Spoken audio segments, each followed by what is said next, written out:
வணக்கம். நடந்தது என்ன நிகழ்ச்சிக்கு உங்களை வரவேற்பதில் மகிழ்ச்சி அடைகிறோம். தமிழக சட்டமன்றத்திற்கென்று ஒரு நீண்ட பாரம்பரியம் உண்டு. அதற்கென்று பல மேன்மையான பெருமைகள் உண்டு. இந்த சட்டமன்றம் பல அறிவுஜீவிகளை, அறிவாளிகளை, விஞ்ஞானிகளை, இலக்கியவாதிகளை எல்லாம் கண்டிருக்கிறது.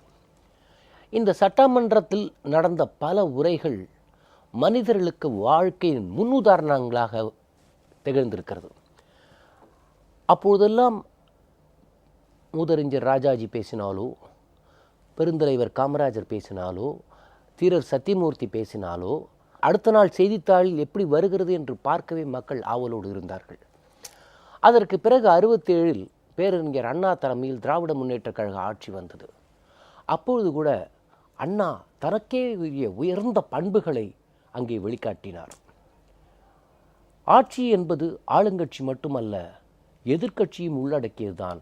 இந்த 234 உறுப்பினர்களை கொண்டதுதான் ஆளுங்கட்சி என்று பெருந்தன்மையாக அண்ணா சொன்னார். 69 திராவிட முன்னேற்றக் கழகத்தின் தலைவராக கருணாநிதி பொறுப்பேற்றார். ஆனால் அண்ணா இருந்த காலத்திலேயே கூட கருணாநிதியின் சட்டமன்ற உரைகளை பார்த்தால் அதில் ஒரு வக்கரம் இருக்கும், வன்முறை இருக்கும். தன்னை வளர்த்து விட்டவர்களே தாழ்ந்து அவர் தாக்குவார்.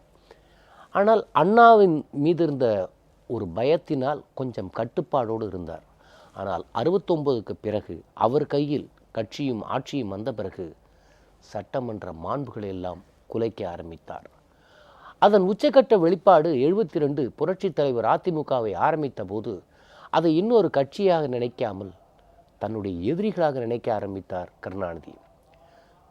ஒரே சட்டமன்றத்தில் 2 சபாநாயகர்களை உட்கார வைத்தார்.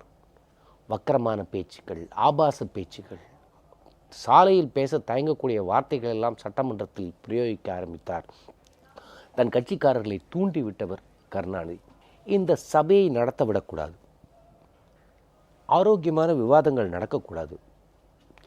ஒரு எதிர்க்கட்சி என்பது ஆளுங்கட்சிக்கு ஆலோசனை சொல்வதாக, குற்றம் சொல்ல வேண்டிய இடத்தில் மட்டும் சொல்லி மற்ற விஷயங்களில் அரசோடு இணைந்து பணியாற்ற வேண்டும் என்கிற எண்ணம் இல்லாமல் சபைக்குள் நுழைந்தாலே தினமும் ஏதாவது எங்காவது மூலையில் நடக்கிற விஷயங்கள் எல்லாம் குற்றச்சாட்டுகளாக சொல்வது. ஆனால் இவர்களின் உறுப்பினர்கள் கன்னி பேச்சில் ஆரம்பித்தால் பெரியாரில் தொடங்கி ஸ்டாலின் வரை பாராட்டிவிட்டுத்தான் உரையே முடிப்பார்கள்.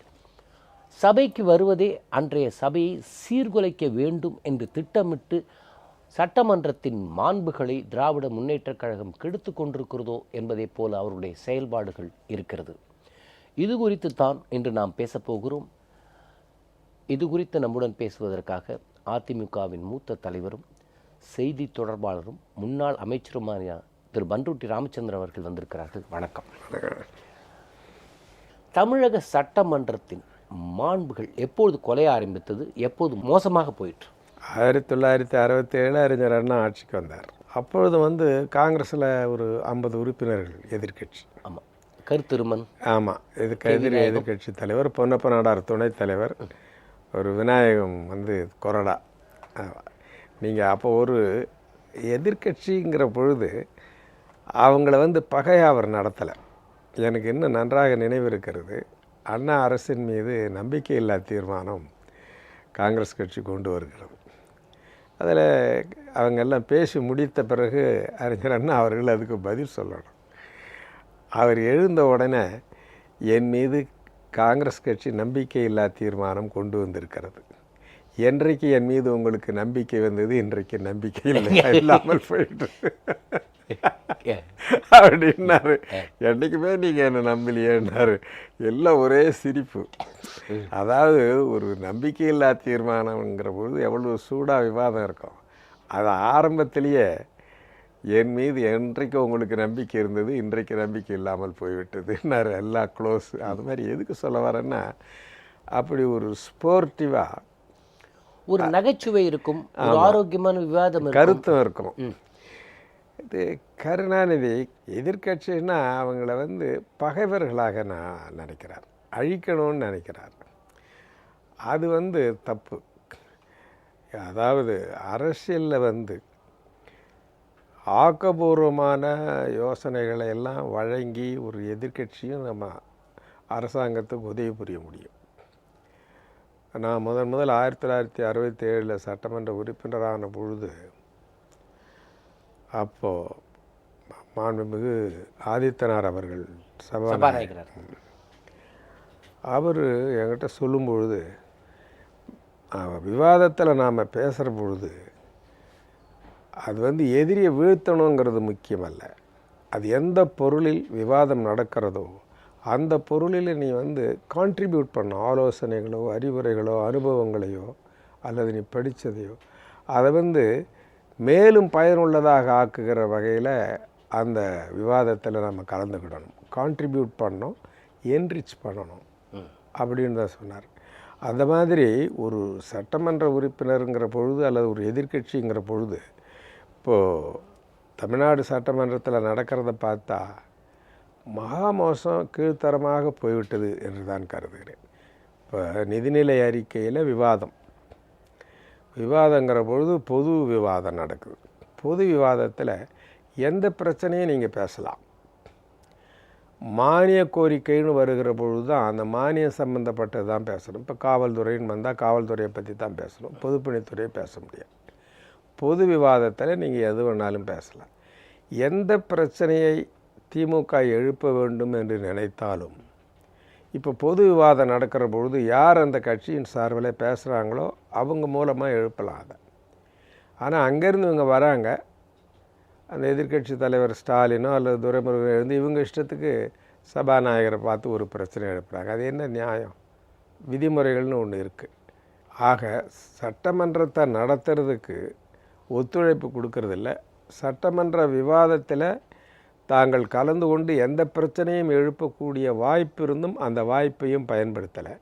நேராக வந்து அரசாங்கத்தை பார்த்து கேள்வி கேட்கறது, சபாநாயகரை பார்த்து கேள்வி கேட்குறதுன்னா அப்புறம் எதுக்கு விதிமுறைகள், அப்புறம் எதுக்கு சபாநாயகர் ஒரு ஒழுங்குமுறைகள்? ஆகவே சபை நடவடிக்கைகளை சீர்குலைக்க வேண்டும் என்று திட்டமிட்டே அவர்கள் வருவதாகத்தான் எனக்கு தோன்றுகிறது. அதாவது ஒரு எதிர்க்கட்சிங்கிற பொழுது it's a party in waiting for கவர்மெண்ட்டும்பாங்க.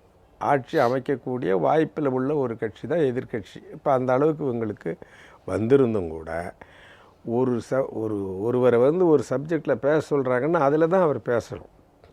இப்போ இந்த சட்டமன்ற உறுப்பினர்கள் என்னென்னது பேசுவாங்கன்னு சொல்கிற பொழுது அதுதான் பேசணும். எல்லாத்தையும் எல்லா நேரத்துலையும் பேசிக்கிட்டு இருந்தோம்னா அவங்களுக்கு பதில் கிடைக்காது.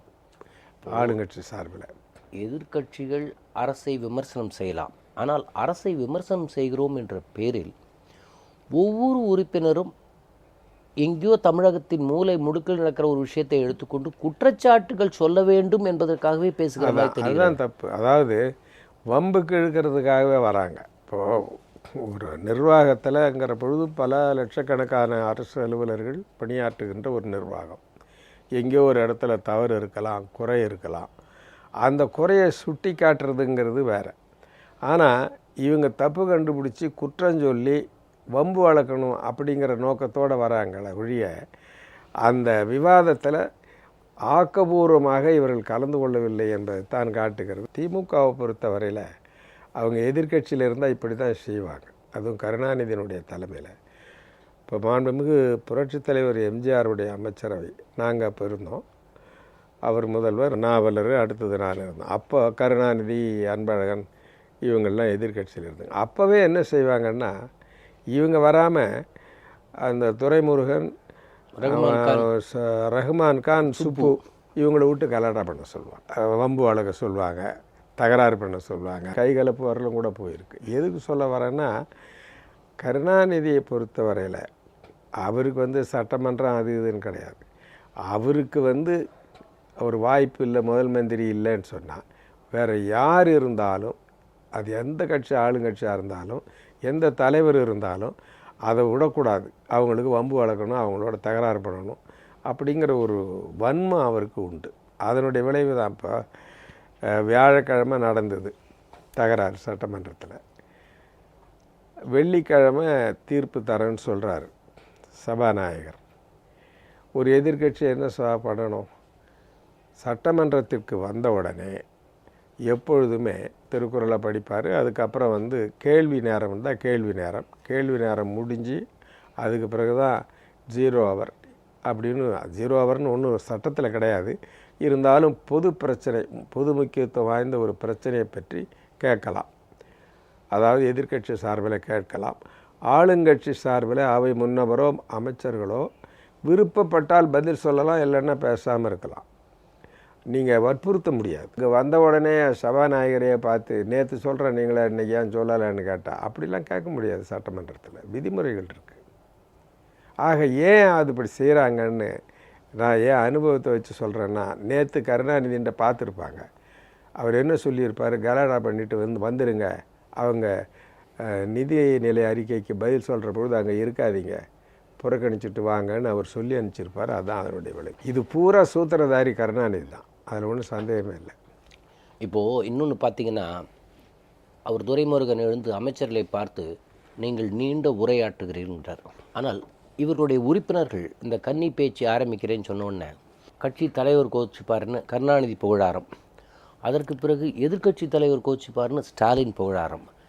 இதை பற்றி இத்தனைக்கும் சபாநாயகர் ஒவ்வொருவருக்கும் இந்த முறை போதிய நேரம் கொடுக்கிறார்.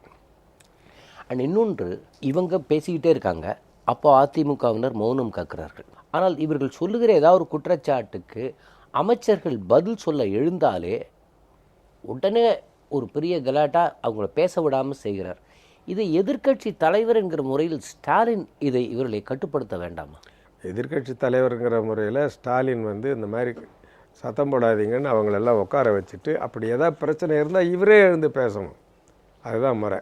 எம்எல்ஏக்களை எல்லாரையும் சேர்த்து கும்பலாக கத்த விடக்கூடாது. பின்னால் திரும்பி பார்த்து நீங்கள் உட்காருங்க நான் பேசுகிறேன்னு இவரே எழுந்து பேசணுமே ஒழி, இவரே அமைதிப்படுத்தணும். ஆனால் இவரும் துரைமுருகனும் தான் தூண்டி விடுறாங்க, கலாடா பண்ணுங்கன்னு. இல்லை, அங்கே அதுதானே அவர் சபாநாயகர் என்ன சொல்கிறாரு, நீங்களே இப்படி செய்தால் நான் எப்படி சபையை நடத்த முடியும்னு அவர் கேட்குற நிலைமைக்கு இவங்களே தானே ஆளாக்குறாங்க. இல்லை, அங்கே பார்த்தால் இன்னொரு விஷயம், துரைமுருகனும் ஸ்டாலினும் ஒரு குரல், ராஜா போன்றவர்கள் பார்த்தால் அவர்கள் கருணாநிதியின் குரலை ஒலிக்கிறார்கள். இவர்களுக்குள்ளே இருக்கிற கோஷ்டி பூசலும் அங்கே வெடிக்கிறதா? இருக்கலாம். கருணாநிதி இந்த சட்டசபையை நடத்த விடக்கூடாதுங்கிறதுல உறுதியாக இருப்பார். ஏதாவது தினம் கலாட்டா பண்ணுங்கள், ரகலை பண்ணுங்கள், இவ்வளவு பேர் போயிருக்கிறீங்களே என்ன பிரயோஜனம், அவன் சட்டசபை ஒழுங்காக நடத்தினாக்க நீங்கள் இருந்தாங்க என்ன பிரயோஜனம், அப்படி தான் சொல்லுவார். ஆகையினால் அவர்கிட்ட நல்ல பேர் வாங்கணுன்னாலே இவங்க தகராறு தான், இங்கே தகராறு தான் பண்ணுவாங்க. அதுதான் நடக்கும். இன்னும் சொல்லுவோம், ஸ்டாலினை கூட அவர் என்ன நினைப்பார், சரியாக என்ன கலாட்டா பண்ணலைன்னு தான் நினைப்பார். அந்த மாதிரி ஆள் அவர் கருணாநிதி. ஆகையினால் இந்த சட்டசபையை நடத்துறதுங்கிறது ஒரு மிகப்பெரிய பிரச்சனை. இன்னும் செப்டம்பர் 2ஆம் தேதி வரையில் இன்னும் மானிய கோரிக்கைகள்லாம் வேறு இருக்குது. இதனுடைய விளைவு என்ன ஆகும், இப்போ மக்களுக்கே ஒரு சட்டமன்றத்தின் மேல் இருக்கக்கூடிய ஒரு மரியாதையே போயிடும். என்னையா போய் தினம் சண்டை போடுறானுங்க, இது என்ன சட்டசபை அப்படிங்கிற மாதிரி அந்த அமைப்புக்கே ஒரு மிகப்பெரிய ஆபத்தை, ஜனநாயகத்துக்கே ஒரு பெரிய அழிவை கருணாநிதி திட்டமிட்டு செய்து கொண்டிருக்கிறார். ஒரு புதிய தலைமுறைக்கு சட்டமன்றம் என்றால் தகராறு பண்ணணும், ஆமாம், ஆளுங்கட்சியோடும் மோதணும். பிடி ராஜனுடைய மகன் பிடிஆர் பழனிவேல் ராஜன், அவருடைய பேரன் தியாகராஜன், அவர் அமெரிக்காவில் படித்தவர். அவருக்கு தமிழ் உச்சரிப்பு வரவில்லை என்றவுடன் அவர் ஆங்கிலத்தில் பேச ஆரம்பித்தார். அவருடைய ஆங்கில உரையை முழுமையாக பேச அனுமதித்தார். அதற்கு அமைச்சர்களும் பதில் சொன்னார்கள். அப்பொழுதும் குறுக்கீடு. அப்போதுதான் சபாநாயகர் ஒரு விஷயத்தை பதிவு செய்கிறார். புள்ளி விவரங்களோடு சில விஷயங்களை திமுகவிலிருந்து அவர் பேசியிருக்கிறார். அதற்கு அமைச்சர் ஆரோக்கியமாக பதில் சொல்லி கொண்டிருக்கிறார். ஒரு ஆரோக்கியமான விவாதத்தை ஏன் கெடுக்கிறீர்கள் என்ற அளவுக்கு சபாநாயகர் சொல்லியிருக்கிறார். இன்னும் சில பத்திரிகைகள் அவர் பேசியது ஆளுங்கட்சிக்கு புரியவில்லை என்கிற மாதிரி விமர்சிக்கிறார்கள். நான் நினைக்கிறேன் தியாகராஜன் பேசியது திமுகவினருக்கே புரியவில்லையோன்னு நினைக்கிறேன். நீங்கள் எப்படி நினைக்கிறீங்க? கரெக்டு. அதாவது ஒரு நிதிநிலை அறிக்கையில் பேசுகிற பொழுது அவர் என்ன சொல்கிறார், வருவாய் பற்றாக்குறை அதிகமானதுக்கு என்ன காரணங்கள், வேண்டிய வரி வருவாய் விகிதம் குறைந்து கொண்டே வருகிறது அப்படிங்கிற விவரங்கள் எல்லாம் அவர் பொருளாதார ரீதியாக பேசுகிறாரு. அது திமுகவில் கிட்டத்தட்ட 199 எம்எல்ஏக்கள் என்னன்னே தெரியாது. வரி வருவாய்னா என்ன தெரியாது, வருவாய் பற்றாக்குறைன்னா என்னன்னு தெரியாது, கேபிட்டல் எக்ஸ்பெண்டிச்சர் முதலீட்டு செலவுன்னா என்னன்னு தெரியாது. ஆக அந்த மாதிரி ஆளுகளை தான் அவர் சீட்டு கொடுத்து எம்எல்ஏக்கள் அவங்க கொண்டாந்து வச்சுருக்கிறாரு. அதனுடைய விளைவு தான் அது. எண்ணிக்கையில் அதிகமாக இருக்கிறோம் என்பதாலேயே தொடர்ந்து சபையில் விதிமீறல்கள் நடக்குது. இதை நீங்கள் எப்படி பார்க்குறீங்க? அதாவது ஒரே கூச்சல் ரகளையில் ஈடுபட்டு சபாநாயகரை இந்த உறுப்பினர்கள் நிர்பந்தப்படுத்த முடியுமா? பெருக்கத்து வேண்டும் பணிதல், சிறிய சுருக்கத்து வேண்டும் உயர்வு அப்படிங்கிறாரு திருவள்ளுவர். நிறைய பேர் நீங்கள் சட்டமன்ற உறுப்பினர்களாக இருக்கிற பொழுது பணிதல் வேண்டும், பொறுப்பு வேணும், அடக்கம் வேணும். 23 பேர் இருந்த பொழுது போன தடவை 3வது இடத்துல இருந்தாங்க. இப்போ அதிகமாக வந்துட்டதுனால இன்னும் சொல்லப்போனால் பொறுப்பும் பணிவும் இருந்தால் தான் அது மக்கள் மத்தியில் ஒரு நல்லெண்ணத்தை பெறுறதுக்கு ஒரு வாய்ப்பு. அவ்வளவு பேரும் கும்பல் சேர்ந்துட்டாங்கன்னு சொல்லி கலாட்டா பண்ணி சட்டசபையை நடக்க விடாமல் பண்ணி ரூல்ஸ் மதிக்காமல் சபாநாயகரை நிர்பந்தம் பண்ணி, சபாநாயகர் என்பவர் சட்டப்படி விதிமுறைப்படி ஒரு சபையை நடத்த வேண்டிய பொறுப்பு. அதுக்கு எல்லாரும் தான் ஒத்துழைப்பு கொடுக்கணும். எல்லா கட்சியினரும் ஒத்துழைப்பு கொடுத்தா தான் ஒரு சபையை அவர் நடத்த முடியும். அதைத்தான் அவர் திரும்ப திரும்ப சொல்கிறாரு. நானும் உங்கள் மாதிரி ஒரு சாதாரண உறுப்பினராக இருந்தால் உங்களை விட சத்தம் போடுவேன், ஆனால் நான் சபையை நடத்த வேண்டிய பொறுப்பு எனக்கு இருக்குது, ஆகவே நீங்கள் ஒத்துழைப்பு கொடுக்கணும்னு கேட்குறாரு. ஆக ஒரு எதிர்க்கட்சி என்பது ஒரு பொறுப்பாக நடந்துக்கிட்டால் தான் சட்டமன்றத்தை நடத்த முடியும். அது கருணாநிதிக்கு தெரியாதல்ல. ஆனால் அவர் என்ன நினைக்கிறாரு, அதாவது அவர் வர வேண்டிய இடத்துக்கு மாண்புமிகு புரட்சித் தலைவி அம்மா அவர்கள் இன்றைக்கி முதலமைச்சர் ஆகிட்டாங்க. அதையே இன்னும் அவரால் தாங்கிக்க முடியல. நீங்கள் என்ன 12 சீட்டு தானே அதிகம், அப்புறம் 1% தானே நீங்கள் எங்கள் ஓட்டை விட எங்களுக்கு அதிகம். நீங்கள் அவர் புலம்பலை பார்த்தீங்கன்னாலே இந்த ஆட்சியையோ சட்டமன்றத்தையோ ஒரு நிம்மதியாக இயங்க விடுறதில்லைங்கிற ஒரு முடிவோடு தான் அவர் இதெல்லாம் பண்ணிக்கிட்டு இருக்கார். திருவாரூரில் போய் நன்றி அறிவிப்பு கூட்டத்தில் சொல்கிறார், இன்னும் எத்தனை நாளைக்கு இந்த ஆட்சி, இன்னும் சில மாதங்கள்லேயே கூட மாறலாம். எப்படி மாறலாம்? ஆக இந்த ஆட்சியை அவரால் ஏற்றுக்கொள்ள முடியல. ஆட்சியை ஏற்றுக்கொள்ள முடியாத பொழுது சட்டமன்றத்தில் அவர் ஒவ்வொரு சட்டங்களோ அல்லது மானிய கோரிக்கைகளோ நிறைவேறது அவரால் எப்படி தாங்கிக்க முடியும்?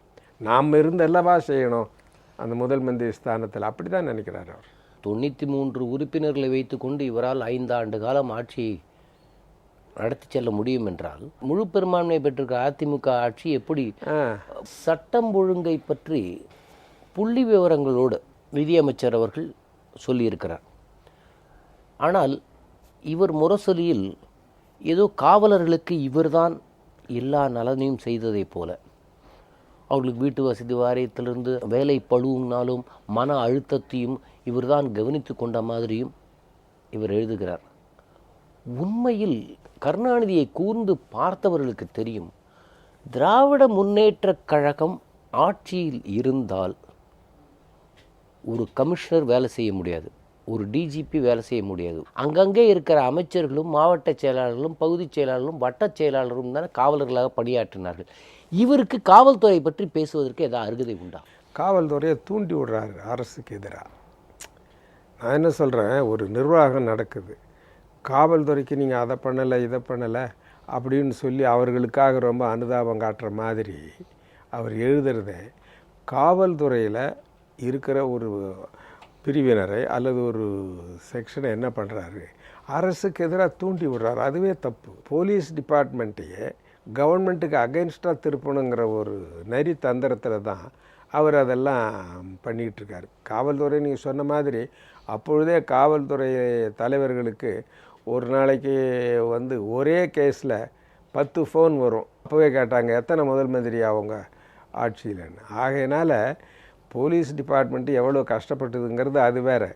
ஆனால் ஒரு பொறுப்புள்ள அரசியல்வாதி என்கிற முறையில் காவல்துறையருக்கு இதெல்லாம் கஷ்டங்கள், இப்படியெல்லாம் கஷ்டப்படுறாங்க, பாதிக்கப்படுறாங்க அப்படிங்கிறது இருக்க, அது என்ன நியாயம்? அது அந்த காவல்துறையை நீ அரசுக்கு எதிராக தூண்டி விடுற மாதிரி தான் அவருடைய அறிக்கை இருந்தது. கருணாநிதி தலைமையிலான அரசிலும் இருந்திருக்கிறீர்கள், புரட்சி தலைவர் தலைமையிலும் இருந்திருக்கிறீர்கள், அம்மாவுடைய இதிலே. கருணாநிதி முதல்வராக இருக்கும்போது அவரோ அவருடைய கட்சியினரோ காவல்துறையரை எப்படி நடத்துவார்கள்? ஒரே ஒரு இது மட்டும் சொல்கிறேன். துரைராஜன் நினைக்கிறேன் டிஜிபியாக இருந்தார்.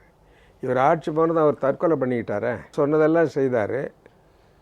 இவர் ஆட்சி போன உடனே எங்கே நம்மளை மறு ஜெயிலுக்கு அனுப்பிச்சிடுவாங்களோன்னு பயந்துக்கிட்டு தானே பண்ணார். பல போலீஸ் அதிகாரிகள், இன்னும் சொல்லப்போனால் 1971 மகாதேவன் இருந்தார், இபி ராயப்பா அப்போ சீஃப் செக்ரட்டரி, மகாதேவனுங்கிற ஒரு டிஜிபியாக இருந்தவர் அவர் விட்டுட்டே ஓடிட்டாரே. எதுக்கு சொல்ல வரேன்னா, இன்றைக்கி அந்த ஜாஃபர் சேட்டு எந்த அளவுக்கு இவருக்கு பயன்படுத்தியிருக்கார். இவர் ஒளிப்பதிவு நாடாக்கள் வேறு இருந்தது. காவல்துறையை வந்து தலையீடு இல்லாமல் சட்டப்படி அவர்கள் இயங்குவதற்கு இன்றைக்கி மாண்புமிகு புரட்சித் தலைவர் அம்மாவினுடைய ஆட்சியில் தான் அவங்க நிம்மதியாக செய்ய முடியுது. ஒரு காவலர் இறந்தார் என்று தெரிந்தவுடன் ஒரு குற்றவாளியால் தாக்கப்பட்டார். முதல்ல 5 லட்சம் ரூபா தான் கொடுத்தாங்க. அதற்கு பிறகு பார்த்தீங்கன்னா இது போராதுன்னு சொல்லி 1 கோடி ரூபா கொடுத்துருக்காங்க. இன்றைக்கு தமிழ்நாடு முழுக்க தமிழ்நாடு காவலர்கள் வீட்டு வசதி வாரியத்தின் மூலமாக அருமையான வீடுகள் வந்தது எந்த காலம். இன்று ஒவ்வொரு ஊரிலும் ஒவ்வொரு நகரத்திலும் ஒவ்வொரு பகுதியிலும் முன்பெல்லாம் காவல்துறைன்னு பார்த்தா ஒரு சிவப்பு பில்டிங், ஆனால் இப்பொழுது ஐடி ஆஃபீஸ் இருக்கிற லெவலுக்கு கட்டடங்கள் வந்ததோ, இன்றைய டிஜிபி ஆஃபீஸ் இந்த நிலையில் இருப்பதோ எந்த ஆட்சியில் நடந்தது? இன்னும் சொல்லப்போனால் மற்ற துறைகள் பொறாமைப்படுகிற அளவுக்கு காவல்துறைக்கு மாண்புமிகு புரட்சித் தலைவர் அம்மா அவர்கள் நல்லது செய்துட்டு வராங்க. அவங்கள நல்ல முறையிலையும் வச்சுக்கிட்டு இருக்காங்க. எந்த கட்சிக்காரனும் அவங்கள வந்து தொல்லை கொடுத்து தலையிட்டு அவங்கள துன்புறுத்துகிற நிலைமை கிடையாது. அந்த அளவுக்கு சட்டப்படி காவல்துறைங்கிறதுக்கான ஒரு வாய்ப்பை இன்றைக்கி அவங்க கொடுத்துருக்காங்க. ஸ்டாலின் என்ன சொல்கிறார்? நாங்கள் ஆக்கப்பூர்வமான எதிர்கட்சி இல்லாமல் எதிர்கட்சியாக இருப்போம், வெளிநடப்பு நடக்காது, நாங்கள் இருந்து சட்டமன்றத்திலேயே இருந்து செயல்படுவோம் என்று சொன்னார். ஆனால் இப்பொழுது தினமும் வெளிநடப்பு தான் நடக்கிறது. மக்கள் எந்த அளவுக்கு பேச ஆரம்பித்து விட்டார்கள் என்றால், மொத்தமாக போவாங்க, ஒரு 10 நிமிஷம் கழித்து வெளியில் வந்து இந்த ப்ரெஸ்ஸினுடைய மைக் முன்னாடி பேசிட்டு வீட்டுக்கு வந்துடுவாங்க. இதுதான் திமுக உறுப்பினர்கள் நினைக்கிற அளவுக்கு செய்கிறாரே, இது சரியா? அதாவது ஆக்கப்பூர்வமான எதிர்கட்சி, கன்ஸ்ட்ரக்டிவ் ஆப்போசிஷன். இப்போது நான் எதிர்கட்சி துணைத் தலைவராக இருந்தேன். இதே காவல்துறை மானியத்தில் நாங்கள் பேசியிருக்கிறோம். புரட்சித் தலைவர் அம்மா பதில் சொல்லியிருக்காங்க. அது கன்ஸ்ட்ரக்டிவ் ஆப்போசிஷன். இவங்க தினம் கலாட்டா பண்ணிட்டு வெளியே போகிறதுக்கு இப்போ மக்கள் மத்தியில் என்ன அப்படின்னா, இவங்க தினம் வெளிநடப்பு பண்ணுறதுக்கு இத்தனை பேருக்கு ஏன் நம்ம ஓட்டு போட்டோங்கிறது தான். வெளிநடப்பு பண்ண 10 பேர் போருமே. அங்கே இருந்து மக்களுடைய பிரச்சனைகளை ஆக்கப்பூர்வமாக பேசி தீர்வு கண்டு அவர்களுக்கு ஒரு நன்மையை தேடித்தரக்கூடிய வாய்ப்பை பெற்றிருக்கக்கூடிய ஒரு எதிர்கட்சி தினம் வம்பு வளர்த்துக்கிட்டு வெளியே போய்கிட்டே இருந்தாங்கன்னா அது 10 பேர் போனால் என்ன, 100 பேர் போனால் என்ன, எல்லாம் ஒன்று தானே. வெளிநடப்பு செய்கிறதுக்குன்னா ஒரு எதிர்கட்சி மக்கள் மத்தியில் இன்றைக்கி அந்த எண்ணம் தான் வளருது. வெள்ளிக்கிழமை நிதியமைச்சர் அவருடைய நிதிநிலை உரை ஆற்றும்பொழுது இவர்கள் வெளிநடப்பு செய்தார்கள். ஆனால் அதற்கு முதல் நாளே சட்டமன்றத்தில் பார்த்தால் அடிக்கடி 2-3 முறை துரைமுருகன், நீங்கள் இந்த சரியான தீர்ப்பை வழங்காவிட்டால் நாங்கள் நிதியமைச்சரின் உரையை புறக்கணிப்போம் அப்படிங்கிறாங்களே. இந்த நிதியமைச்சரின் உரையை புறக்கணிப்போம் என்று சொல்வதின் முக்கியத்துவம் என்ன? அதுவே அவங்க ஒரு போராட்ட முறை. அதாவது அவமானப்படுத்துகிறாங்களாம். இந்த ஆட்சியை ஏற்றுக்காத இப்போ நம்ம வந்து நிதிநிலை அறிக்கையில் கலந்து கொண்டு பேசுகிற பொழுது எதிர்தரப்பில் பல விவாதங்களை வைக்கிறோம். அதற்கு பதில் ஆளுங்கட்சியில் கொடுப்பாங்க. அதாவது நிதி அமைச்சர் அவர்கள் எழுப்புகின்ற பிரச்சனைகளுக்கு பதில் கொடுப்பார். ஒரு பொறுப்புள்ள எதிர்கட்சி அந்த பதிலை கேட்கணும். கேட்டுட்டு அதில் ஏதாவது விளக்கம் தேவைப்பட்டாலும் எழுந்து விளக்கம் பெறலாம். அந்த காலத்தில் இப்போ நீங்கள் சொன்ன மாதிரி அறிஞர் அண்ணா அவர்கள் காலத்தில், புரட்சித் தலைவர் எம்ஜிஆர் அவர்கள் காலத்தில் எல்லாம் நான் கூட இருந்ததுனால சொல்கிறேன். நான் கிட்டத்தட்ட 67லேருந்து இதுவரையில் நான் அந்த சட்டமன்றத்தில் இருந்தேன். நிதி அமைச்சருடைய பதிலுக்கு நம்ம உட்கார்ந்து கேட்கணும். ஏன்னா நம்ம எழுதின விவாதத்துக்கு அவர் தான் பதில் கொடுக்குறாரு. அதில் சந்தேகம் இருந்தால் நிதியமைச்சர் பேசி முடித்த பிறகு எழுந்து நாம் கேட்கலாம். அதற்கு அவர் விளக்கம் சொல்வார். ஒரு முறை சட்டமன்றத்தில் நான் எதிர்கட்சி துணைத் தலைவராக இருந்தபொழுது அப்படி தான் விஜயகாந்த் சொல்லி எல்லோரும் வெளிநடப்பு பண்ணுங்கன்னார். எல்லோரும் வெளிநடப்பு பண்ணாங்க. நான் சொன்னேன் நான் வர முடியாதுன்னு. நான் மட்டும் உட்காந்துருந்தேன். ஏன்னு கேட்டேன், நான் பேசியிருக்கிறேன், அதுக்கு அவர் பதில் சொல்ல போகிறார். அந்த பதிலை கேட்காம நான் வெளிநடப்பு பண்ணுறதுல என்ன அர்த்தம் இருக்குது? நான் அதான் சொல்கிறேன், வெளிநடப்பு எவன் வேணாலும் பண்ணலாமே. வெளிநடப்பு பண்ணுறதுக்குன்னு நீ அங்கே போக வேண்டிய அவசியமே இல்லையே. இப்போது விஜயகாந்த் மாதிரி புதுசாக கட்சி ஆரம்பித்தவங்களுக்கு சட்டமன்றத்துக்கு போனால் ஆளுங்கட்சியோட சண்டை போடணும், வெளிநடப்பு பண்ணணுன்றது அந்த மோசமான முன்னுதாரணத்தை கருணாநிதி தான் எல்லாத்துக்கும் ஆசிரியரே அவர் தான், குருவே அவர் தான். அதாவது அந்த சட்டமன்றம் என்கிற அமைப்பை இந்த அளவுக்கு சீரழித்து சீர்குலைச்சி கொண்டாந்து நிறுத்தி இருக்கிறது இன்னைக்கு அவர் தான் காரணம். இப்படித்தான் தீர்ப்பு சொல்ல வேண்டும் என்று தொடர்ந்து சபாநாயகரை வற்புறுத்துகிறார்கள். அதை மீறி சபாநாயகர் செயல்பட்டால் ஜனநாயகத்தை காப்பாற்றுன்னு இவங்க குரல் கொடுக்குறாங்க. சபாநாயகரின் அறைக்கே போய் அருவருக்கத்தக்க வகையில் அவரை வசைபாடுவதும் உடல் மொழியால் ஜாடை காட்டுவதும் இதெல்லாம் தலைமை கண்டிக்க வேண்டாமா, இல்லை தலைமை ரசிக்கிறதா? இதெல்லாம் இல்லை, தலைமை இதை ஊக்கப்படுத்துது. ரசித்தா கூட பரவாயில்லையே, இதைத்தான் செய்யணும்னு அவர் எதிர்பார்க்கிறார். தான் இருக்க வேண்டிய இடத்துல மாண்புமிகு புரட்சி தலைவி அம்மா இருக்கிறதாகவும் அவங்களுக்கு எந்த தகுதியும் கிடையாது, தனக்கு தான் அதில் இருக்கிறதுக்கு தகுதி இருக்கிறதாகவும் உரிமை இருக்கிறதாகவும் நினச்சிக்கிட்டு அதே எண்ணத்தினால தான் தூண்டி விட்டு அந்த கட்சிக்காரன் இவ்வளவு பேர் வந்துட்டதுனால எல்லோரும் போய் கலாட்டா பண்ணுங்க, சும்மா போய் உட்காந்துட்டு வர்றதுக்கு ஏன் எம்எல்ஏ ஆகுறீங்க அப்படின்னு அவர் பண்ணுறது தான் அவனை ஒழிய வேறு ஒன்றுமே அல்ல. நிதிநிலை அறிக்கையில் ஆக்கபூர்வமாக இதுவரையில் என்ன யோசனை சொல்லியிருக்காங்க எதிர்கட்சி? தன்னாளுக்கு பேசுனாங்களே, தினம் வர வேண்டியது, வம்பு வளர்க்க வேண்டியது, வெளிநடப்பு செய்ய வேண்டியது, கரெக்டாக பண்ண வேண்டியது. சரி, வருவாய் பற்றாக்குறை சொல்கிறாங்கல்ல, வருவாய் அதிகரிக்கிறதுக்கு எதாவது வழி சொன்னாங்களா? கான்ட்ரிபியூட்டரியே சொல்லியிருக்கலாம்ல, இந்த மாதிரி நீங்கள் வரி போட்டிருக்கலாம், ஏன் பணக்காரர்களுக்கு இன்னும் கூடுதலாக வரி போட்டிருக்கலாம், அந்த வருவாய் ஓரளவுக்கு அது சரி கட்டலாம், நீங்கள் ஏன் வரி இல்லாத பட்ஜெட்டு போட்டிங்க கேட்கலாமே? ஒரு அகடமிக்காக கேட்குறேன் நான், வரி போடணும்னு நான் சொல்லலை. அந்த மாதிரி ஏதாவது இவங்க சொல்லியிருக்காங்களா? கிடையாத. சபாநாயகர் எழுந்தாலே நம்ம உட்காரணும். அவரை போய் நேற்று ஒழிகன்னெல்லாம் சத்தம் போட்டிருக்கிறாங்க, அதெல்லாம் தப்பு இல்லை. அவர் என்ன பண்ண முடியும்? அவர் நடுநிலையாக ரெண்டு கட்சிக்கும் இருந்து சபையை நடத்தக்கூடிய பொறுப்பு அவர் நடத்துறதுக்கு விதிமுறைகள் புக்காக கடிச்சு கொடுத்துருக்காங்க, அதுபடி தான் அவர் போக முடியும். அவர் என்ன இவங்களோட எழுந்து சண்டையாக போட முடியும்? இவங்க நினச்சப்பெல்லாம் எழுந்து எப்படி பேச முடியும்? அதுவே தப்பு. இப்படி சட்டமன்ற மாண்புகளை அன்றைக்கு குலைக்க ஆரம்பித்தவர் இன்றைக்கு தான் சபைக்கு வராமல் தன் மகனை வைத்து கொண்டும் தன் கட்சிக்காரர்களை வைத்து கொண்டும் சட்டமன்ற மாண்புகளை குழி தோண்டி புதைத்து கொண்டிருக்கிறார்கள். இது போன்ற விஷயத்தை உங்களை போன்ற அனுபவம் வாய்ந்தவர்கள் மூலமாக மக்களுக்கு சொல்ல வேண்டும் என்று நினைத்தோம். உங்கள் நேரத்தை எங்களோடு பகிர்ந்து கொண்டதற்கு மிக்க நன்றி. வணக்கம். வணக்கம் நேயர்களே, மீண்டும் நடந்தது என்ன நிகழ்ச்சியில் நாம் சந்திப்போம்.